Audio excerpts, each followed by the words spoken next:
If you want to understand the modern battle for the American family, you really have to look in two places at once. There's the digital border of our country, and then there's the smartphone screen right in our kids' hands. Yeah, it's fascinating. The sources we've dug into, they really show a clear government response developing. And it's not just to one threat, but kind of both interlocking ones. What are those threats exactly? Well, first, you've got foreign adversaries. Okay. We're talking specifically about the CCP using platforms like TikTok for, well, data espionage, essentially. And then you've got domestic big tech corporations, their profit models. They seem to exploit families, exploit kids. Right. So our mission here in this deep dive is really to boil down the facts. Look at the recent actions Congress and the administration have taken, actions aimed at securing American data, protecting kids from these potentially harmful algorithms, and, well, ultimately restoring some parental authority in this digital world. We're zoning in on three big themes: national security, corporate accountability, and parental rights. Sounds good. So let's kick off with that first one, maybe the most urgent. Securing the digital border. Addressing TikTok, which is owned by China's ByteDance, that's been huge in the national security discussion. What's the absolute core concern that really pushed the government to act? Well, the fundamental issue, it really stems from China's national intelligence law. Under that law, the Chinese government, the PRC, they have probably unlimited authority to force any Chinese company, and that includes ByteDance, to help with intelligence gathering. That means giving them full access to sensitive data, including data on U.S. users. That creates a massive vulnerability. And we're not just talking about, like, what videos someone watches, are we? The data being gathered, it's much more invasive than that. Oh, absolutely. The source material is specific. TikTok collects location data, your browsing history, even things like keystroke patterns, and maybe most concerningly, specific biometric information. Biometrics, like what? Yeah, we're talking about unique identifiers, things like face prints and voice prints. Think about it. If a foreign intelligence agency gets ongoing access to the biometric profiles of millions of Americans, well, that's an incredible asset for espionage, for surveillance, potential influence operations down the line. So it's not just the content, it's the actual map of you that they're building. Okay, Yeah. so that's the threat. How does the solution, the deal that's been worked out, how does it actually tackle this massive data flow? It's kind of a two-pronged approach, really. It deals with ownership and security. First, structurally, the deal transfers majority ownership of TikTok's U.S. operations over to American investors. The idea is ByteDance holds less than 20% of the stock. That fundamentally changes the control structure. Okay, but just changing ownership, that doesn't automatically secure the data itself, right? That's right. Especially with data centers, software. Exactly. Okay. Good point. And that's where the technical side comes in. Oracle is said to be the trusted security provider. They're tasked with housing all American user data securely in a U.S.-based cloud. And it'll be strictly monitored. It physically walls off the data from Chinese access. Now, here's what I find really critical, especially for national security. The algorithm, that sort of black box deciding what everyone sees. Yes. And this is arguably the biggest security win in the deal. The sources confirm it. The TikTok algorithm itself, it's going to be secured, retrained, and operated right here in the United States, completely outside of ByteDance's control.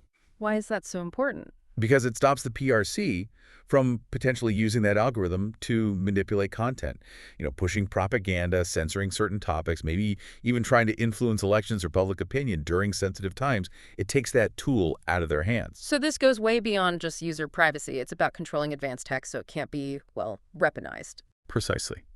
If you zoom out and look at the bigger U.S.-China tech race, this shows a real commitment, a commitment to stop this kind of advanced tech from being potentially exploited by, say, the People's Liberation Army, PLA, or used to push the agenda of what the sources call a cult of personality dictator.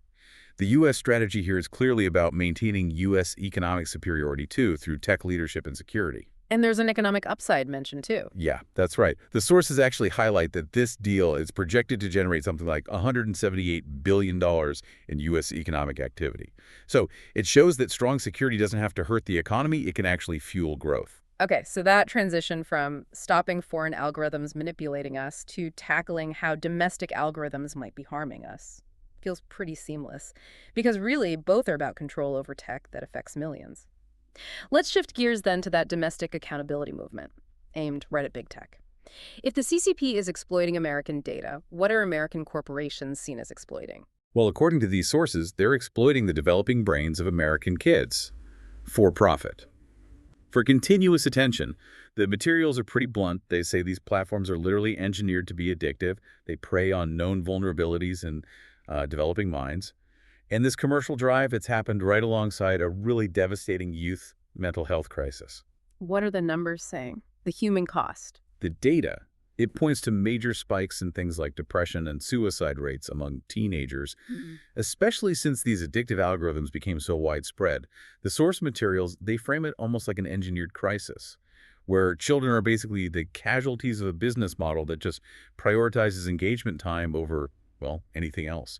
And this has really fueled a big policy push to sort of restore parental power through actual laws.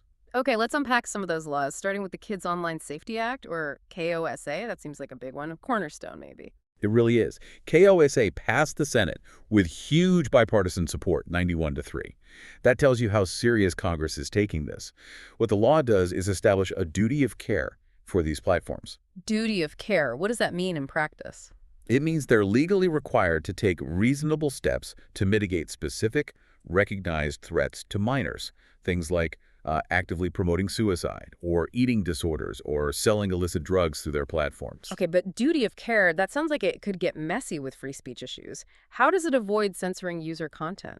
That's a really crucial distinction. KOSA specifically targets product features and the algorithms, not the content users post. So, for example, a platform might have a duty not to use an algorithm that constantly pushes extreme dieting content to a teen who's maybe just searched for general health info. It's about the design of the platform experience, making sure the design itself isn't driving kids toward harm. It leaves user speech alone. Got it. So KOSA tackles the design. What about just basic access, age limits, and those algorithms themselves? Right, that's where the Kids Off Social Media Act comes in, championed by senators like Ted Cruz. This one gets really direct. It aims to do two main things. First, set a minimum age of 13 for social media access. And second, maybe even more significantly, it would prohibit the use of algorithms altogether for any social media user under the age of 17. Wow, prohibiting algorithms for under 17s, that would completely change the experience, wouldn't it? Make it less sticky, less addictive. Totally. It would basically de-addict the platform for younger teens. It forces it to be more like a static bulletin board, rather than this personalized dopamine machine. That's a massive shift. Okay, what else? Well, addressing the sort of immediate impact, the constant scrolling, there's the Stop the Scroll Act. The sources detail this one, requiring platforms to put up a clear warning label, kind of like you see on cigarettes, right? Informing users directly about potential adverse mental health effects. And I'm guessing that label would also point towards help. Absolutely. It also mandates providing quick, direct access to mental health resources, like linking straight to the 988 Crisis Prevention Lifeline. It's about being upfront about the known risks of the product they offer. Beyond the addiction and mental health angle, there's also been action on online exploitation. The Take It Down Act was actually signed into law. That targets something particularly awful. Yeah, this was a really important win for vulnerable people. And the source material gives credit to the First Lady for her advocacy here.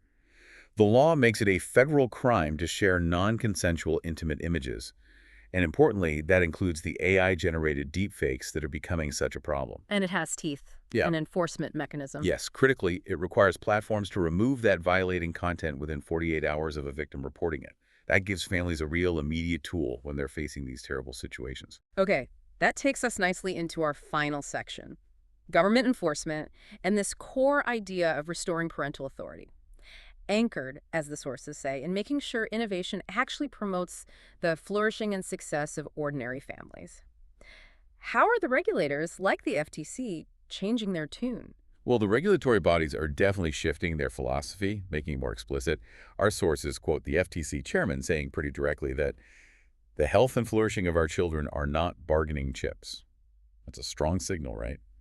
It suggests the FTC sees its job now as actively defending vulnerable consumers' kids, not just passively overseeing companies. And they're using existing tools, too, like the Children's Online Privacy Protection Act, COPAY. What's new there? Yes, they're updating COPAY, tightening some significant loopholes. The revised rule, it now requires an extra layer of parental opt-in consent before a company can share a child's personal information with third parties.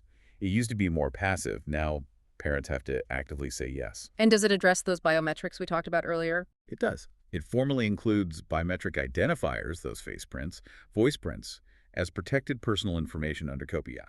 That closes a pretty big privacy gap. We're also seeing states get involved, right? Tackling this from a slightly different angle. Yeah, this is a really interesting approach happening in states like Utah and Texas. It's called the App Store Accountability Act, ASAA. And it's clever, it's based on basic contract law. The legal reality is a minor generally can't enter into a binding contract without their parents' okay. Right, like they can't sign a mortgage or lease an apartment on their own. Exactly. But right now, kids routinely click agree on complex terms of service, data sharing agreements, essentially binding contracts every time they download an app. ASAA requires the app stores themselves, Apple, Google, to verify the user's age and get explicit parental consent before a minor can enter into these digital contracts. It tries to fix that power imbalance between a huge tech company's legal team and, a 10-year-old kid. So when you pull all this together, it really comes down to the parent's role in trying to manage this incredibly complex digital world. And the argument that comes through loud and clear from the source material is this. Parents aren't asking for a free pass on responsibility here. They're asking for help, asking the government for reasonable guardrails. Because let's be honest, it's simply unreasonable to expect a parent, maybe working 2 jobs, to constantly figure out and stay ahead of the hundreds of confusing, often deliberately deceptive safety tools and settings that big tech rolls out. The fight's just too unbalanced. These laws are seen as necessary backup. Okay, so to wrap up this deep dive, the picture emerging is that America is pushing back on 2 major fronts. First, structurally securing our data and algorithms from potential CCP espionage through things like the TikTok deal. And second, trying to give parents actual legal tools to fight back against what are seen as addictive, potentially harmful designs from domestic tech platforms. Right.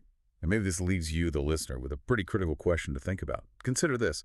If the U.S. government believes it have a compelling national security reason to demand Oracle retrain and control the TikTok algorithm, specifically to prevent foreign political manipulation, well, shouldn't American parents then have a fundamental right to demand similar levels of algorithmic control and transparency to prevent what they see as the psychological manipulation of their children by domestic tech platforms driven purely by profit? Maybe securing American data and protecting American children really are just 2 sides of the same coin, the coin being sovereignty and liberty.